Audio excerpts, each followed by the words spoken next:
Saudara sekalian yang kekasih, kita semua sudah berulang kali mendengar bahwa manusia adalah makhluk kekal. Manusia adalah makhluk kekal. Memandang kekekalan makhluk manusia, jangan hanya mengkaitkan dengan keberadaan manusia yang tidak bisa lenyap. Artinya roh dan jiwa manusia itu abadi, tidak bisa lenyap. Tetapi yang paling penting sebenarnya adalah apa yang telah diukir selama hidup di dunia ini. Sebab kekekalan tidak akan ada artinya jika tidak ada yang diukir atau prestasi yang dicapai selama hidup di dunia ini. Justru dahsyatnya kekekalan terletak pada kenyataan ketika seseorang berhasil mengukir sesuatu yang akan dimiliki dan dinikmati di kekekalan nanti.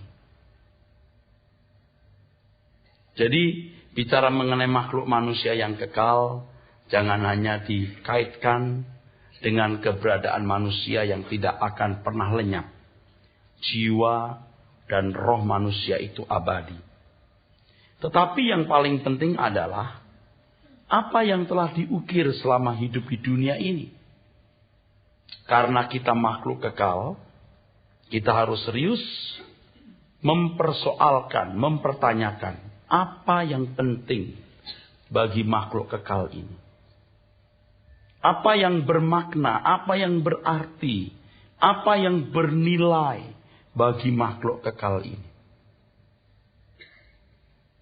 Sebab kekekalan tidak akan ada artinya jika tidak ada yang diukir atau tidak ada prestasi yang dicapai selama hidup di dunia ini. Justru inilah kedahsyatan kekekalan. Tentu dari perspektif positif. Yaitu jika seseorang berhasil mengukir sesuatu yang akan dimiliki dan dinikmati di kekekalan nanti. Jadi begitu Anda menyadari bahwa kita makhluk kekal, kita jangan hanya mengkaitkan kenyataan makhluk kekal ini dengan keberadaan abadi atas jiwa dan roh kita. Tetapi yang penting, yang terutama,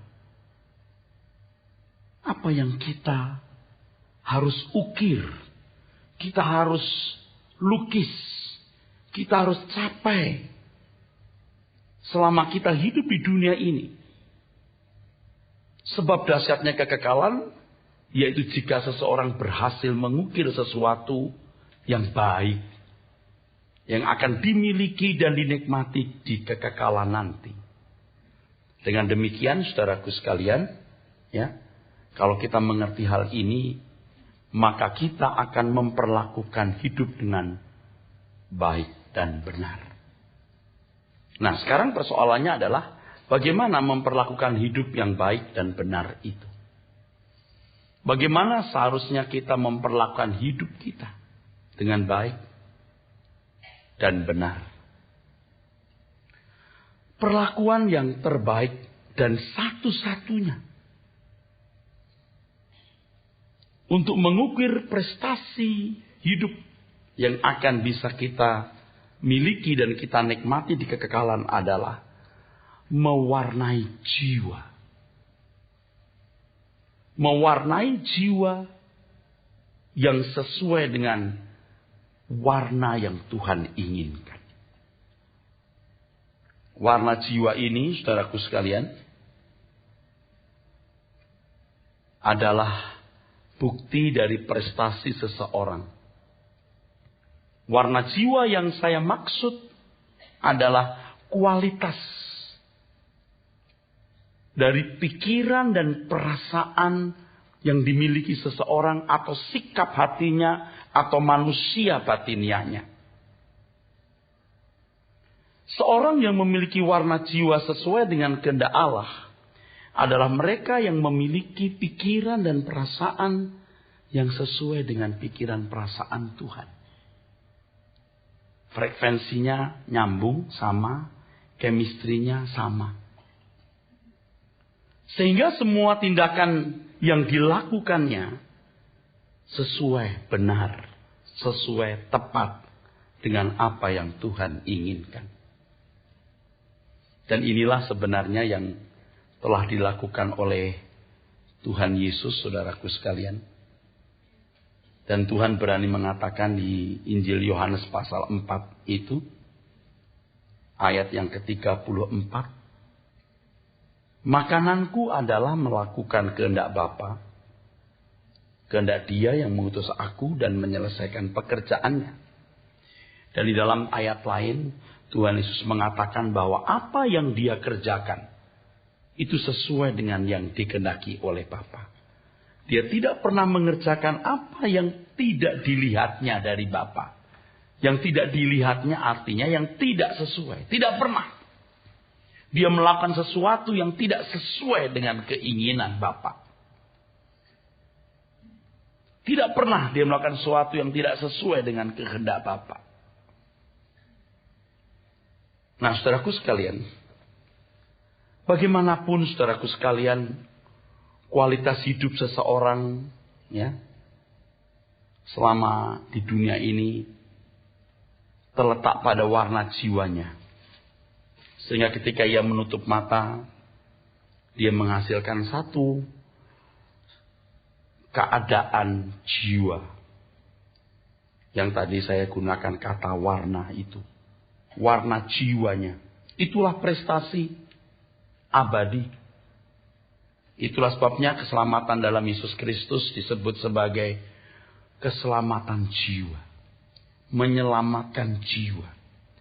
Keselamatan jiwa jangan hanya dimengerti sebagai terhindar dari neraka dan diperkenankan, terhindar dari neraka dan diperkenankan masuk surga.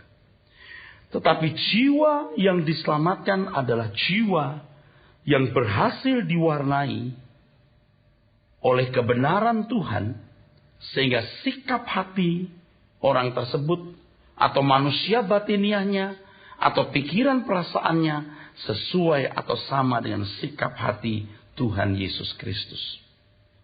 Nah, warna jiwa inilah yang dikatakan dalam 1 Petrus pasal 3 ayat 1-3, manusia batiniah yang berharga selamanya di mata Tuhan. Nah, saudaraku, beberapa waktu lampau, beberapa bulan yang lalu, saya sudah menunjukkan satu gambar, saudara. Ya, ini sebenarnya dahsyat sekali, saudara. Pengertian ini luar biasa. Ya, ini daging, saudara. Ini roh yang saya sering sebutkan sebagai nismat hayim. Ini jiwa. Di dalam jiwa ada pikiran, perasaan, dan kehendak.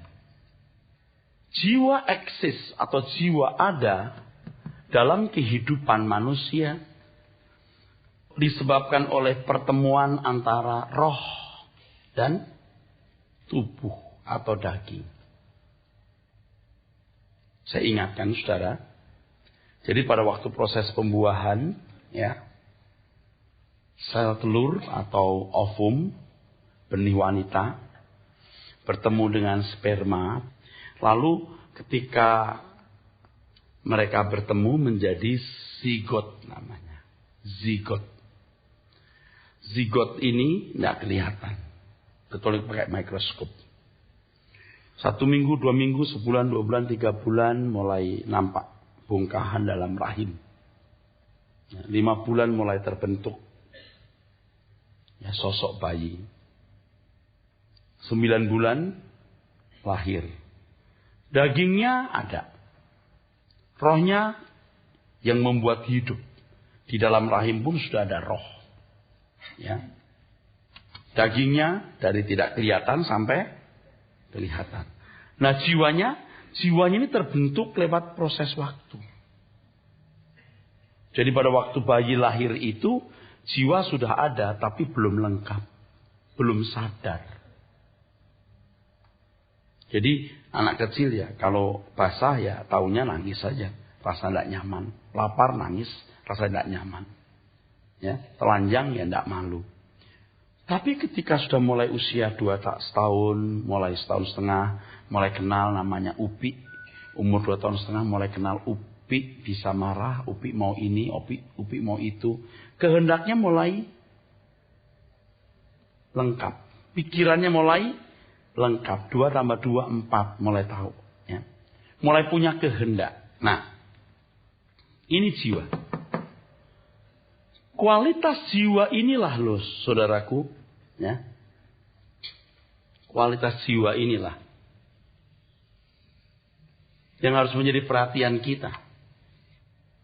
Bagaimana kualitas jiwa ini ditentukan oleh input apa yang masuk, yang dia dengar, yang dia lihat. Yang dia dengar, yang dia lihat, saudara. Oleh sebab itu, jangan heran kalau ada orang-orang yang tidak beragama Kristen, tapi kelakuannya juga sangat baik. Kenapa? Karena yang dia lihat dan dia dengar, atau budaya yang dia terima itu budaya yang baik. Maka jiwanya pun juga baik. Nah, kekristenan itu, saudaraku, ya, luar biasa. Kenapa? Sebab ketika seseorang menerima Yesus, menerima sebagai pemilik. Jangan lupa, Yohanes 1 ayat 12, kita baca dulu. Tetapi semua orang yang menerimanya diberinya kuasa, supaya menjadi anak-anak Allah, yaitu mereka yang percaya dalam namanya. Ayat sebelumnya. Ia datang kepada milik kepunyaannya. Ia datang kepada milik kepunyaannya, terus. Tetapi orang-orang kepunyaannya itu tidak menerimanya. Tidak menerimanya. Jadi menerima sebagai pemilik. Dia datang pada milik kepunyaannya, tetapi milik kepunyaannya tidak menerimanya. Yang menerimanya artinya mengakui sebagai pemilik. Mengakui bahwa dia sang pencipta, dia sang khalik, dia Tuhan yang berkuasa dan memiliki hidup kita. Nah, ketika orang menerima dia sebagai pemilik yang menciptakan, yang menebus, maka dia diberi kuasa. Kuasa di situ exousia, Anda tahu, ya, penebusan oleh darah Yesus Kristus. Dia memberikan kita Roh Kudus.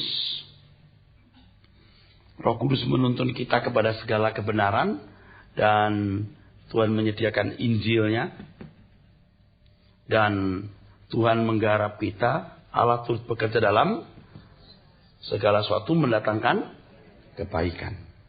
Nah, mewarnai jiwa ini, saudaraku, ya, dari nol, dari tidak sadar, tidak lengkap, mulai punya keinginan, punya pikiran, punya kehendak, punya kesadaran. Bagaimana jiwa ini sewarna dengan Tuhan.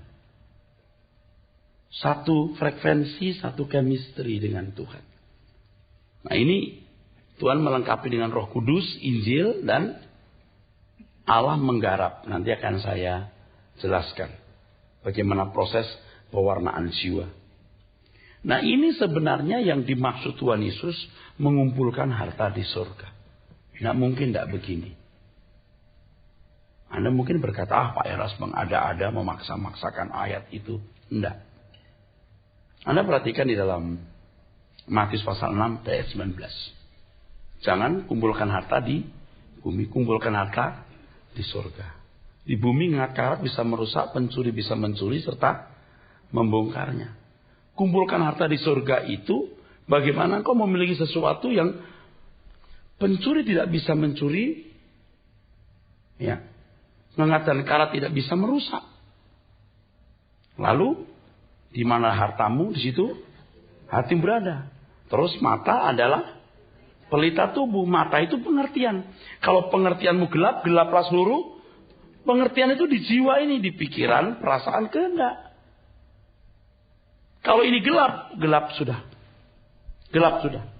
Maka mengapa Injil diajarkan kepada kita? Karena Injil ini kalau perusahaan itu semacam SOP-nya.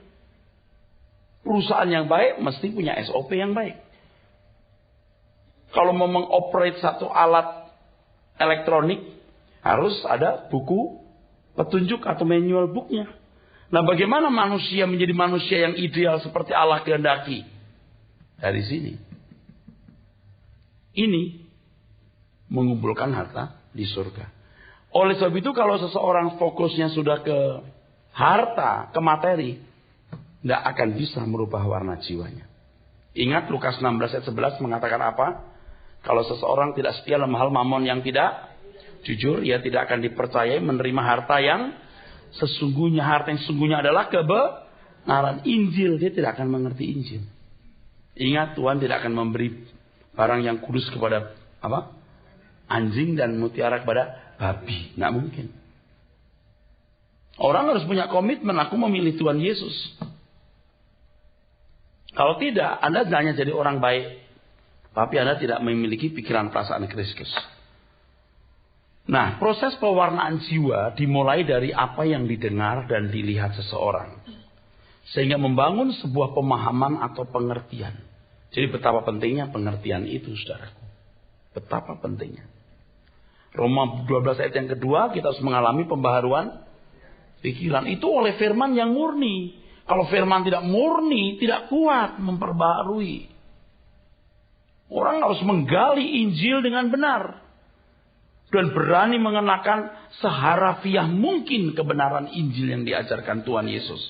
Supaya kita bisa mengerti pola berpikir Tuhan Yesus. Kita bisa mencontoh gaya hidupnya. Walaupun dunia kita hari ini sangat berbeda dengan dunia abad pertama. Zaman di mana Tuhan Yesus mengenakan tubuh jasmani.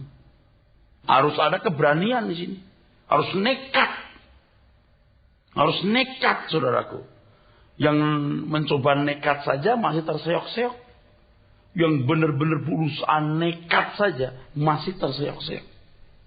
Karena daging kita itu menolak. Tidak sukar, tidak mudah, tapi sangat sukar. Makanya dari dahulu kerajaan Allah. Hitung dulu anggarannya. Nah, kalau yang begini tidak diajarkan, tidak diberitahukan, maka orang bisa menggampangkan atau menganggap murah. Nah, saudara, sebelum saya teruskan di sini, saya mau beritahu pilar penting ya. Pilar penting yang menjadi berita utama Injil. Yang pertama, saudaraku, perhatikan ya. Fokus langit baru, apa?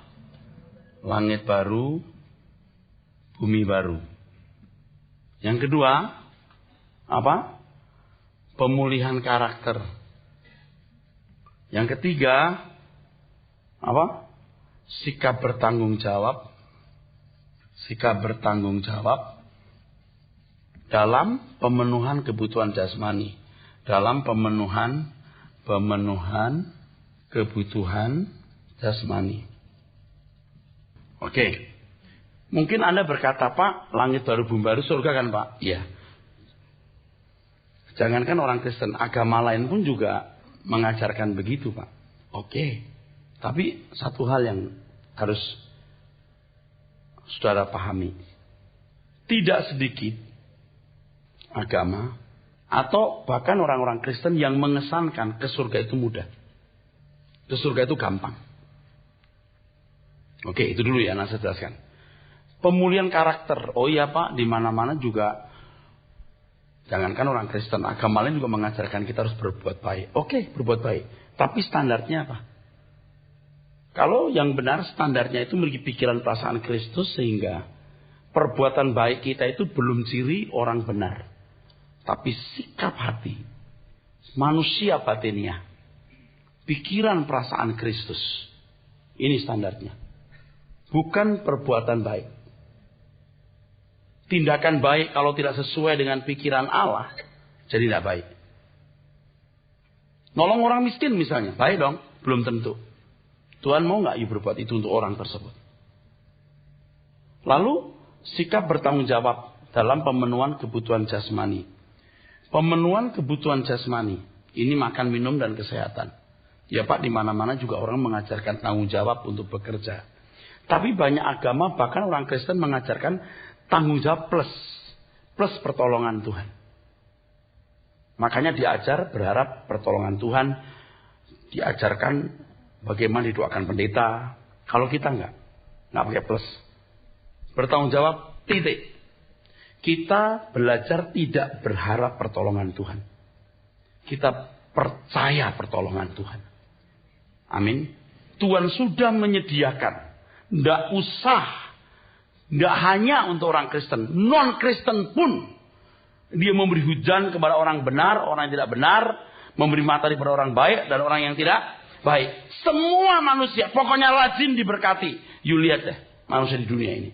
Oke, nangkep? Makanya tidak ada praktek perdukunan di gereja yang benar. Di gereja yang saya gembalakan ini. Nyaris tidak pernah saya minta Anda maju ke depan, saya doakan masalahmu apa. Udah saatnya hari gini orang Kristen dewasa. Problemmu apa saya doakan? Tidak pernah. Sekarang udah gak pernah. Yang saya ajarkan adalah bagaimana Anda memiliki fokus kepada kerajaan surga. Calon bangsawan surgawi. Amin. Karaktermu dibarui, pikiran perasaan Kristus. Dengan demikian pasti Tuhan akan menopang. Asal bertanggung jawab. Beda-beda tipis. Tapi beda. Nah ini kan konsep hidup ini. Proses pewarnaan jiwa dimulai dari apa yang didengar, dilihat seseorang. Sehingga membangun pemahaman dan pengertian. Nah ini. Nah kalau saudara memiliki pilar atau tiang bangunan saudara mengenal kekristenan seperti ini, saudara pasti melayani Tuhan. Pasti nanti saudara akan mengerti apa artinya membela Tuhan Yesus. Walaupun sebenarnya Tuhan juga tidak butuh pembelaan kita. Proses pewarnaan jiwa ini dimulai dari apa yang didengar, dilihat seseorang, sehingga membangun sebuah pemahaman atau pengertian. Saudara, sudah puluhan bahkan ratusan kali mendengar khotbah saya. Oke. Anda sedang membangun satu paradigma. Tapi kalau orang yang tidak pernah mendengar, sekali dua kali mendengar, mungkin pusing. Atau bahkan bisa saya dianggap sesat. Dia harus duduk dulu, duduk manis mendengar. Jangan mendengar sepotong lalu berkata, wah itu pendeta ngajarin kita tidak berharap pertolongan Tuhan. Orang yang berharap itu masih gambling. Tuhan mengajarkan kita tidak gambling. Tuhan mengajarkan kita percaya penuh. Bahwa berkat sudah disediakan. Bukan hanya untuk Anda. Juga untuk semua manusia. Bukan hanya untuk orang Kristen. Juga untuk orang non-Kristen. Karena Allah memelihara kesetiaannya sampai selama-lamanya. Dan tidak pernah meninggalkan perbuatan tangannya. Amin. Nah, saudara harus memahami ini. Pemahaman ini belumlah menggores. Menjadi warna jiwa yang permanen. Belum. Kalau ini sudah cukup bisa menggores. Bagus. Enak kita. Tidak. Belum. Sebab berikutnya apa yang kita pahami ini harus menjadi tindakan konkret. Misalnya. Kalau kita tahu bahwa kita harus bertanggung jawab tidak plus-plus. Plus-plus bantuan Tuhan. Tuhan tidak membantu orang yang tidak pantas dibantu. Ingat ini. Bertanggung jawab. Anda optimalkan potensi diri. Anda tidak malas. Anda atur waktu. Gunakan waktu dengan baik. Itu kan tindakan konkret. Harus dilakukan. Sampai menjadi pembiasaan.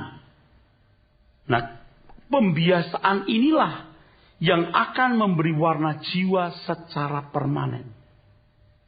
Misalnya contoh yang lain. Seseorang harus mengasihi musuh. Dia harus mengerti dulu konsep pengampunan itu apa. Apa sih konsep pengampunan itu? Dia harus tahu dulu. Bukan hanya, ya sudah saya mengampuni dia. Apa pengampunan itu?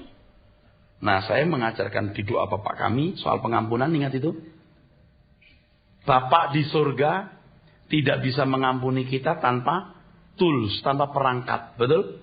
Ada sistem.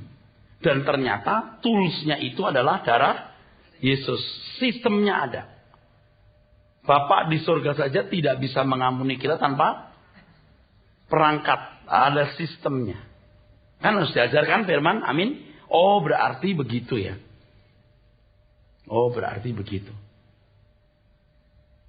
Bapak nggak bisa mengampuni kita tanpa kematian Yesus di kayu salib.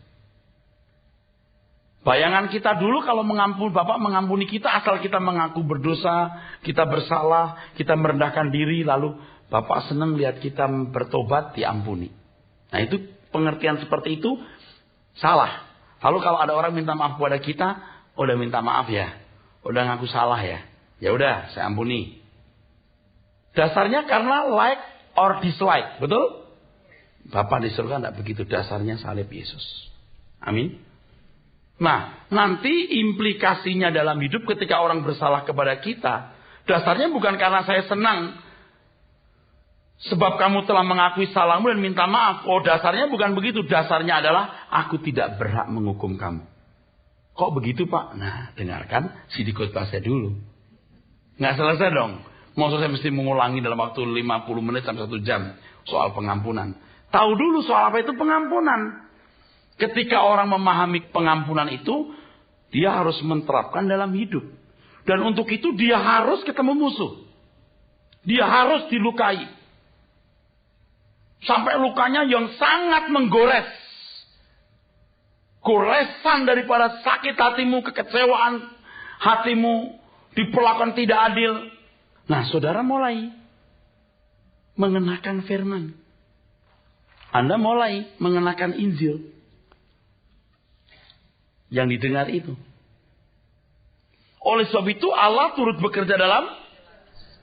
Ia harus mempertemukan saudara dengan orang yang menyakiti saudara.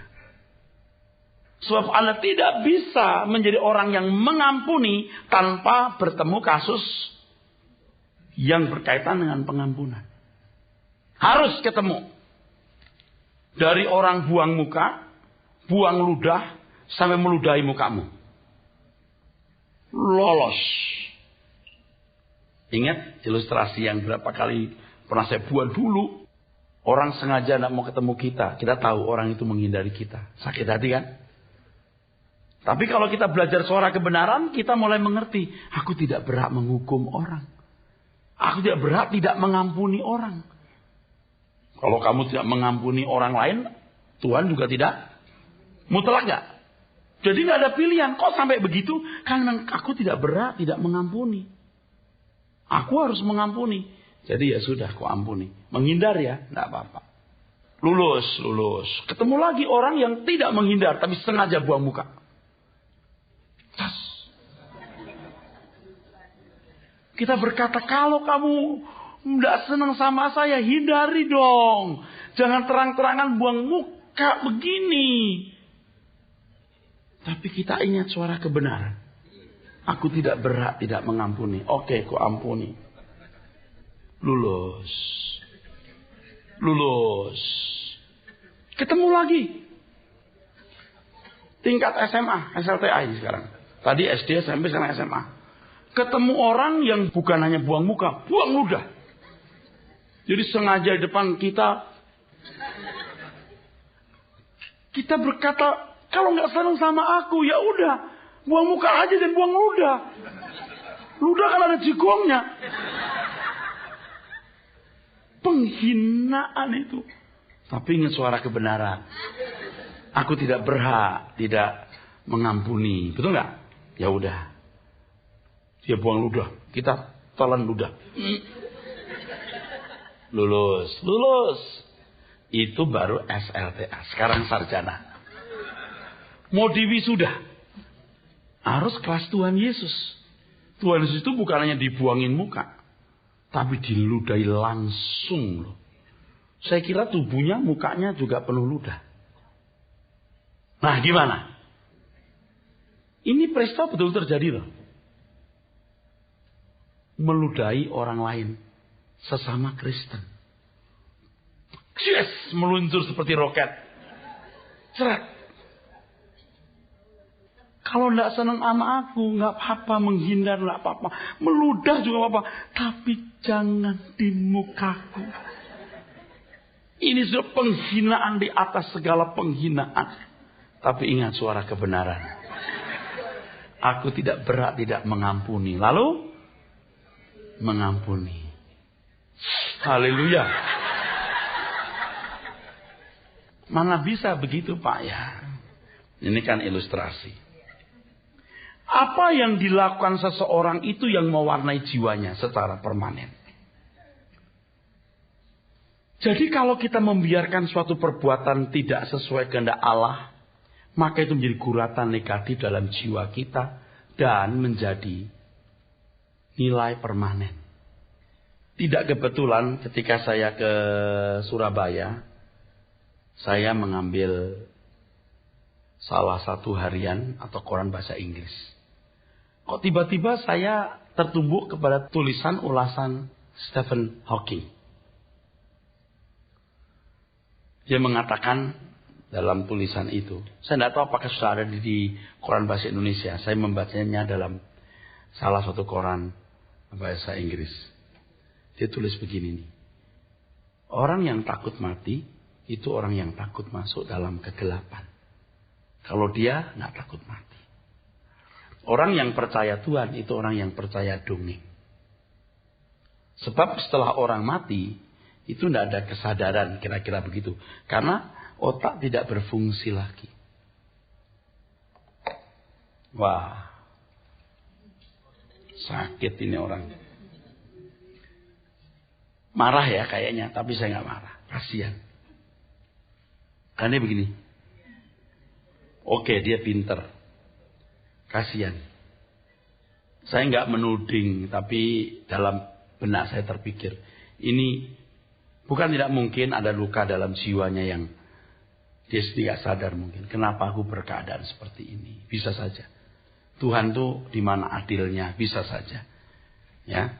Atau dalam satu kondisi tertentu dia sudah tidak bisa mempercayai Tuhan. Ya. Dia lupa. Pikiran kita itu memang bekerjanya. Kita punya sel-sel di dalam otak kita. Kenapa? Karena kita punya tubuh. Betul? Makanya otak ini, dia di mana ada pikiran, perasaan dan kehendak. Itu mengontrol tubuh. Tidak bisa enggak. Tapi kalau otak sudah tidak bekerja, bukan berarti kesadaran hilang. Sebab manusia punya roh. Dan roh akan menyatu dengan jiwa. Roh dan jiwa inilah yang akan masuk ke Hades, sementara tubuhnya dikubur. Maka Tuhan mengatakan orang mati itu tidur. Orang tidur gimana sih tidur? Tidak ada kesadaran bukan? Begitu dikasih tubuh baru, gerak lagi otaknya. Amin. Nangkap maksudnya? Oke, sementara waktu, karena waktu saya terbatas, saya hanya menjelaskan ini. Dan waktu mungkin akan saya perdalam. Oleh sebab itu saudara, ketika Adam dan Hawa diciptakan Tuhan, itu mekanismenya, metabolismenya juga seperti tubuh ini. Hanya tidak bisa mati. Pikiran, perasaan, kehendaknya dikendalikan oleh rohnya. Kok makan Pak? Ya, makan itu mengganti sel-sel tubuhnya. Selnya diganti terus. Bukankah kita punya sel tiap hari diganti, betul? Dalam waktu sekian tahun bisa diganti semua lewat satu proses. Tapi manusia yang jatuh dalam dosa mengalami degradasi. Nanti di langit baru bumi baru, kita bukan pakai tubuh maya, tubuh beneran, tubuh kemuliaan. Kalau saya pahami, tubuh itu tubuh seperti yang diberikan oleh Adam dan Hawa. Makanya di surga juga makan minum. Berarti kita punya fisik yang harus bekerja. Bukan tidak mungkin kita akan menanam lagi. Ada dunia. Seperti dunia hari ini di mana pemerintahan. Dan jangan lupa. Orang-orang percaya. Yang layak mendampingi Tuhan Yesus akan memerintah. Namanya memerintah itu mengatur. Namanya mengatur itu ada sedikit ketidaktertiban kalau tidak diatur. Makanya kita akan mengatur. Wah ini implikasinya bisa luas nih kalau dijelaskan. Tapi sementara waktu, sepotong ini dulu. Jadi saudara sekalian, nanti kita juga makan minum. Cuman saya nggak yakin ya nanti di dunia akan datang kita makan apa daging lagi itu. Maka Tuhan pada waktu makan bersama, Tuhan berkata, aku tidak akan makan pokok anggur ini. Betul? Anggur ya, bilang, aku nggak makan sate ini, enggak. Atau seba, atau cunyuk. Tapi dia pilih anggur. Bukan tidak mungkin anggur dan biji-bijian itulah yang menjadi makanan kita nanti. Dan itu proses metabolisme tubuh yang wajar. Yang sel-selnya mesti diganti. Makan itu enak nggak? Enak, kita makan lagi. Nah, batang otaknya mulai muncul, otak mulai ada, kesadaran mulai dihidupkan kembali di langit baru bumi baru. Nah, bagaimana kualitas jiwa waktu di dunia ini, itulah yang menentukan keadaan seseorang di langit baru bumi baru nanti. Kalau Anda hari ini fokus betul-betul tidak mengumpulkan harta di bumi, ya kerja keras, ya bisnis, ya mesti. Tapi semua sebagai sarana untuk bertumbuh dalam Tuhan, melayani Tuhan, Anda memiliki jiwa yang sepikiran, seperasaan dengan Allah. Ini prestasi abadi. Amin. Bisa nangkap maksudnya? Tubuh dikubur, tapi jiwa rohnya menghadap Tuhan di Hades. Udah gak punya otak, Pak. Oh, dia masih punya roh. Begitu dikasih tubuh baru, kerja lagi otaknya. Hebat gak, saudara? Amin? Hebat. Sangat hebat. Oke. Sampai di sini dulu. Masih lengkap? Bersyukur kepada Tuhan Yesus yang memberi kita pengampunan dan pembenaran. Pengampunan artinya dosa-dosa yang kita lakukan. Atau keberadaan kita yang berdosa ini. Ya, diampuni. Sekaligus dibenarkan. Artinya kita dianggap benar. Kita ini belum benar. Kelakuan kita hari ini juga belum benar. Kita itu masih berdosa. Maksudnya dosa ini adalah, nah, jelasin lagi apa itu dosa. Ini kan keterkaitannya luas sekali. Dosa itu hamartia. Artinya meleset, betul? Kita semua masih meleset ya, saudara? Masih meleset. Kita masih meleset. Mestinya itu kamu harus sempurna seperti Bapak di surga. Sempurna. Matius 5:48. Kita masih meleset di sini. Ini makin tua mesti kena sini pas. Kalau belum sampai pas tapi mati gimana? Ya, posisi Anda dalam kerajaan surga tetap beda. Tetap ada level, saudaraku ya. Tetap ada level dalam kerajaan surga itu. Nah, itu prestasi. Sepikiran, seperasaan dengan Allah itu kesempurnaan yang harus kita capai. Kita bersyukur, kita menerima pengampunan. Oke, kita diterima walaupun keadaan kita berdosa masa lalu. Sekarang pun juga kita berdosa dalam hidup kita masa lalu. Dan sekarang pun banyak ketidakpatutan masih kita lakukan. Dan kita bersyukur kita dibenarkan. Diterima sebagai anak-anak Allah. Udah dianggap benar. Namun hal ini bukan membuat kita merasa sudah memiliki kemenangan. Dan menjadi santai. Oh, kamu mau menang, aku mau menang. Itu menyesatkan. Menang kapan menangnya? Justru pengampunan dan pembenaran tersebut memberi tanggung jawab, yaitu mewarnai jiwa supaya melahirkan sosok manusia yang layak menjadi mempelainya. Jadi saya bertanggung jawab untuk membesarkan Erastus dalam diriku ini. Halo? Erastus itu bukan yang kelihatan ini loh.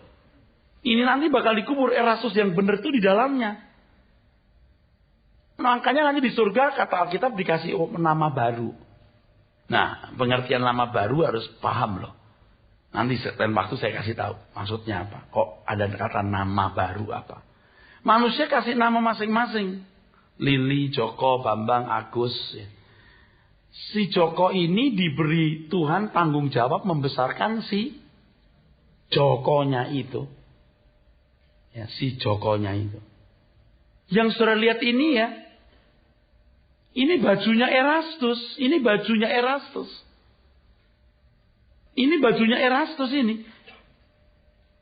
Erastus yang benar itu di dalam sini. Nah, orang Kristen yang hidup di dalam Tuhan itu bisa berkata hidupku bukan aku lagi, tapi Kristus yang hidup dalam aku, dan hidup yang hidup dalam daging ini hidup karena iman atau oleh iman kepada anak Allah yang mengasihi aku dan yang telah mati untukku. Nah, saudaraku, kembali ke sini. Pada waktu Tuhan datang ke dunia, rohnya ini roh dari roh Allah, yaitu roh anak Allah. Dagingnya pinjam Maria, pinjam Bunda Maria, dari Bunda Maria. Jiwanya tumbuh. Jadi penciptaan sosok anak Allah itu waktu dia datang ke dunia. Maka dia disebut 100% manusia, karena jiwanya jiwa seperti kita. Rohnya roh dari Allah. Ini pertaruhannya luar biasa. Waktu Tuhan Yesus datang ke dunia itu luar biasa pertaruhannya. Nah, dia dalam segala hal disamakan dengan kita. Ibrani pasal 2 ayat 17. Amin. Dan dia telah menang. Telah menunjukkan sosok manusia yang dikehendaki oleh Allah. Dia telah mewarnai jiwanya sesuai dengan keinginan Bapa. Makananku melakukan kehendak Bapa dan menyelesaikan pekerjaannya. Tidak ada yang kulakukan di luar kehendak Bapa di surga. Semua sesuai setuju dengan kehendak Bapa di surga. Di sini. Tidak dijumpai kesalahan. Tidak dijumpai hal yang bertentangan dengan kehendak Bapa di surga. Nah, saudaraku, kalau kita ditebus oleh darah Yesus Kristus, justru kita punya tanggung jawab. Kita punya tanggung jawab, kita berhutang, kata Roma. Berhutang bukan hidup menurut daging, tapi menurut roh. Ingat, sebelum manusia jatuh dalam dosa, roh yang menguasai, jiwa yang mengendalikan tubuh. Tapi sekarang manusia jatuh dalam dosa, roh berkehendak, tubuh lemah, nggak mau nurut.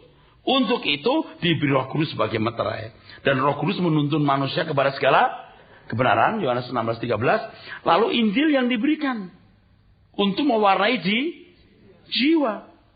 Tapi kalau Tuhan mendengar Injil belum membuat guratan permanen, belum membuat warna permanen, harus lewat kejadian. Maka Allah turut bekerja dalam segala sesuatu, mendatangkan supaya kita ini menjadi serupa dengan anaknya, serupa dengan gambaran anak Yesus, dan Yesus menjadi yang sulung di sini. Jadi warna jiwanya Tuhan Yesus itulah model yang kita harus capai. Masih bersama saya? Proses ini tidak terjadi hanya dalam satu kali kesempatan. Berulang-ulang Tuhan menggarap seseorang melalui segala peristiwa yang terjadi. Tadi saya memberikan contoh pengampunan. Ketika saudara sedang mau dinaikkan kelas oleh Tuhan, Anda pasti menghadapi satu goncangan. Pasti. Di mana letak kelemahanmu, disitulah dibidik. Dan berulang-ulang terus di situ. Misalnya Anda punya kelemahan itu tidak jujur soal duit. Nggak jujur di sini. Udah Tuhan ampuni. Besok lagi ketemu lagi kesempatan mencuri lagi. Kesempatan korupsi lagi. Tuhan kasih kesempatan lagi. Gagal lagi, Tuhan kasih kesempatan lagi. Sampai level tertentu memang Anda nggak bisa diperbaiki. Kalau Anda pernah mencuri, pernah korupsi, jangan berbuat dosa lagi. Makanya mendengar suara kebenaran. Mungkinlah di antara saudara berkata, saya ini orangnya tidak bisa memaafkan dengan gampang. Kalau saudara kesel, benci orang, saya benci. Ya kalau udah ngomong begitu, selesai. Anda nggak akan pernah bisa berubah. Makanya harus menjadi seperti anak Paidion, mau dibentuk, mau diubah. Pengampunan itu baru satu contoh dari banyak hal yang Tuhan garap, Tuhan tanggulangi dalam hidup kita. Kan ada satu lagu yang kita beberapa kali nyanyikan ya. Sabarnya Tuhan. Terus menghadapiku. Terus di jalan, memimpin di jalan-jalannya hingga aku dewasa. Sabarnya Tuhan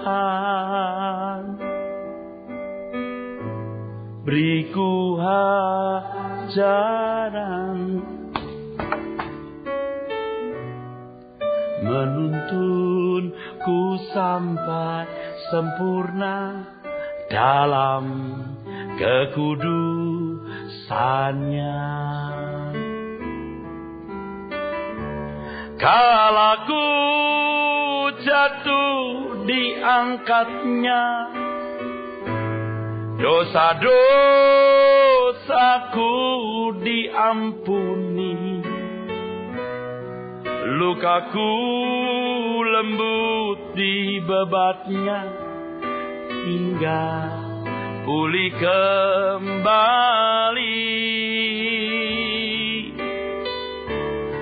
Tuhan ingin aku seperti Dia, hidup kudus tiada bercela, menyenangkan hati Bapakku, menjadi alat baginya. Kalau ada satu sosok anak manusia yang dari kecil diperlakukan tidak adil, diperlakukan sewenang-wenang, kebenciannya dalam, gampang tersinggung, gitu kan? Gampang ya. Itu ada yang begitu, mendengar suara kebenaran, mengampuni sesama, ya. Menerima orang lain sebagaimana adanya. Di gereja, amin, guys. Amin, amin. Amin. Oke, ketemu, dilukai. Nah, luka dilukai, ketemu orang, ketemu peristiwa yang melukai dia. Nah, kalau dia mau bertekun melakukan firman itu, dia bergumul mengampuni. Kalau dia bisa mengampuni, luka lamanya disembuhkan. Luka lamanya disembuhkan. Nangkep maksud saya? Waduh, terapinya luar biasa. Luar biasa Tuhan. Orang yang minder, rendah diri, dari kecil ditindas, dihina-hina sama kakak-kakaknya. Lu paling jelek sedih di rumah ya. Kayak anak tukang botol. Apalah. Minder gitu. Tapi ketika dia mendengar firman, kamu berharga karena kamu dicintai Tuhan. Kamu calon bangsawan surgawi. Kamu anak Allah yang akan dimuliakan bersama Kristus. Bla bla bla bla bla bla. Begitu ya. Terus bagaimana menghancurkan mindernya? Ketemu orang yang merendahkan dia. Ketika dia dihina, dia berkata, aku berharga bukan karena dipuji manusia.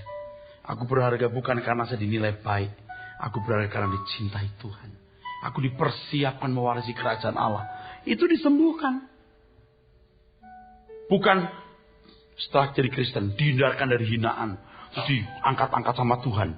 Buat sukses, berhasil. Wah, orang lain jadi, waduh kamu hebat ya. Hebat ya. Enggak, salah loh, itu salah loh. Itu keliru loh. Tuhan membuktikan kepada dunia katanya bahwa dia jadi orang yang sukses, berhasil. Akhirnya kalaupun dia tidak minder lagi, jadi sombong, jadi rusak, jadi angkuh. Nah, keselamatan dari setan caranya begitu. Nah, orang Kristen yang benar diajarkan kebenaran. Nah, mimbar yang dipakai setan, mimbar yang mengajarkan. Kamu akan diangkat dari bangsa-bangsa. Kamu diberkati berlimpah-limpah. Mata mereka terbelalak dan membuktikan bahwa kamu anak Allah. Kamu dahsyat. Itu salah loh. Salah loh. Bukan tidak mungkin kita akan diberkati secara materi lebih limpah. Punya posisi lebih tinggi. Bukan tidak mungkin. Kalau Anda bertanggung jawab, Anda pasti diberkati. Tetapi saudaraku sekalian. Nah, khotbah yang saya sampaikan minggu kemarin. Hanya orang yang menghormati Tuhan yang dihormati Tuhan. Amin. Dan bagaimana cara kita menghormati Tuhan? Nah, saya menjelaskan kepada jemaat Tuhan. Di antaranya adalah kalau kita mengembangkan semua potensi, semua posibilitas yang ada pada kita, sehingga kita memiliki keunggulan, dan keunggulan yang kita miliki kita persembahkan untuk kepentingan Tuhan. Nah, itu baru. Kalaupun Anda jadi hebat, jadi luar biasa, itu bukan untuk kebanggaan diri. Nah, untuk itu diproses batinnya. Nah, proses ini tidak terjadi dalam satu kali kesempatan. Berulang-ulang Tuhan menggarap seseorang melalui segala peristiwa yang terjadi. Oleh sebab itu pikiran seseorang harus diisi dengan pemahaman yang benar mengenai kebenaran. Kemudian harus tekun. Selalu tekun menjadi pelaku kebenaran itu. Dan siap masuk proses sekolah kehidupan untuk bisa mengenakan kebenaran itu. Mewarnai jiwa lewat peristiwa-peristiwa kehidupan. Jadi ketika Anda mendapat masalah, yaitu dilukai orang, Anda mengampuni. Sekali muncul lagi masalah, Anda bisa mengampuni. Anda punya jiwa diwarnai. Amin. Tanpa batas. Sampai di mana proses tersebut? Tidak terbatas. Seandainya kita memiliki waktu 1000 tahun, saya kira waktu tersebut tidak cukup untuk mendandani jiwa atau mewarnai jiwa sesuai dengan kehendak Allah. Kalau dasarnya memang tidak mau. Tetapi Tuhan hanya memberi kita 70-80 tahun. 70-80 tahun ini kalau kita buat efektif, setiap detik, menit, jam, hari, minggu, bulan, tahun kita menjadi berharga. Manusia makhluk kekal. Tapi jangan hanya tertuju kepada kenyataan. Manusia itu jiwa rohnya kekal, abadi. Tetapi pikirkan, justru kedahsyatan kekekalan terletak pada ketika kita mengisi, mewarnai jiwa kita dengan warna sesuai dengan kehendak Allah. Ini kita miliki, ini kita nikmati di dalam keabadian. Tanpa batas.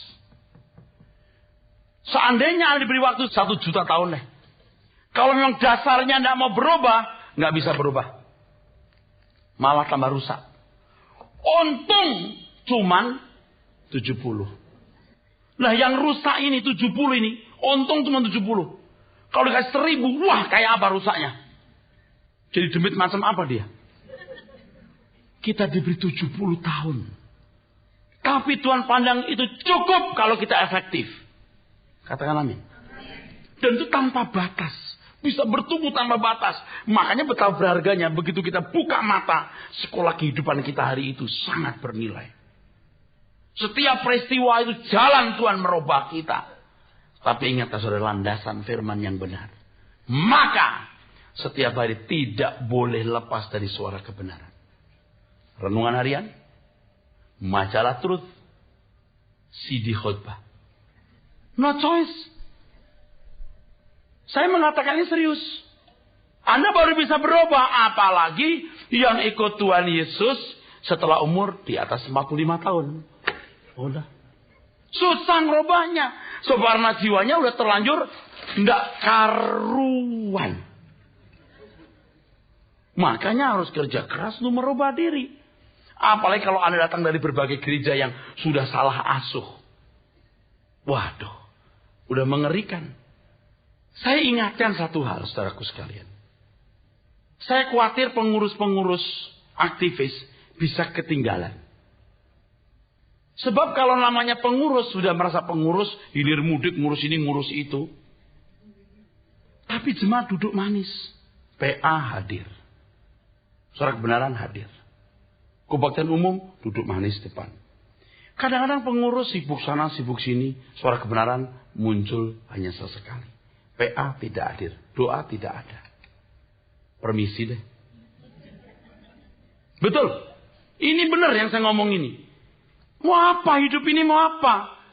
Melayani Tuhan itu dasarnya bukan karena kita punya kesempatan ikut nimbrung di gereja. Anda harus memiliki jiwa yang diubahkan. Anda akan menemukan the real ministry, pelayanan yang sesungguhnya. Amin.